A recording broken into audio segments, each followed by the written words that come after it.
Bonjour à toutes et à tous, c'est ravi de vous retrouver. Cette semaine, on va parler des États-Unis et évidemment une déception. C'est vrai que malheureusement, l'oncle Sam ne paraît plus à la hauteur puisque habituellement en phase de reprise, on avait une croissance très forte qui peut monter à 4-5%, le taux de chômage baissait très fortement et là, on n'y arrive pas.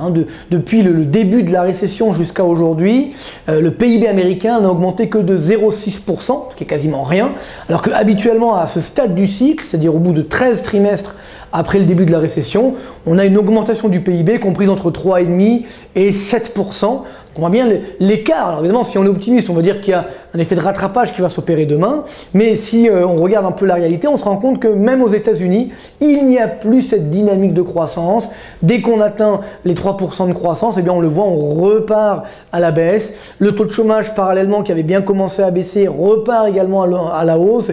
Très peu de création d'emplois, donc ça montre bien que les États-Unis, donc les Américains essentiellement, n'ont plus cette confiance habituelle, n'ont plus cet engouement, ni pour l'investissement, ni pour la consommation. Alors évidemment, l'investissement est là, le cercle vertueux, investissement, emploi, consommation, il est là, c'est sûr, mais il n'est pas aussi flamboyant que d'habitude, et ça, je pense, c'est un problème de confiance.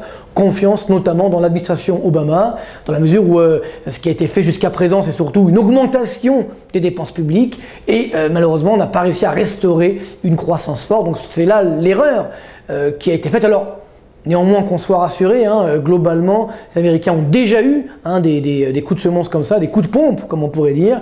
On avait eu la même chose dans les années 70-80. À l'époque, tout le monde annonçait que l'Amérique allait s'effondrer, c'était la fin de l'Empire américain, etc. Et puis, il y a eu un acteur américain de série B, Ronald Reagan, qui a été élu président, qui était perçu comme, je dirais, entre guillemets, quelqu'un qui n'allait pas faire grand-chose. Et puis finalement, il a sauvé l'Amérique, puisqu'il a fait des réformes très fortes, très importantes, ce qui a généré une impulsion et qui a donné 20 ans de croissance aux États-Unis.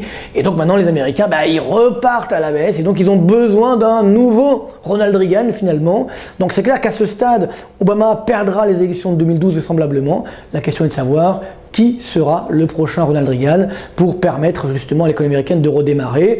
Donc ils ne font pas s'écrouler, on vous rassure, on n'est pas passé bear du jour au lendemain.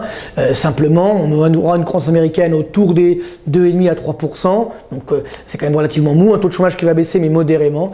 Donc par contre, il faudra faire de vraies réformes, c'est un peu comme en France d'ailleurs. Après 2012, on en reparlera, mais 2012 sera vraiment une année charnière pour tout le monde, y compris pour les États-Unis. Bonne semaine et à très bientôt.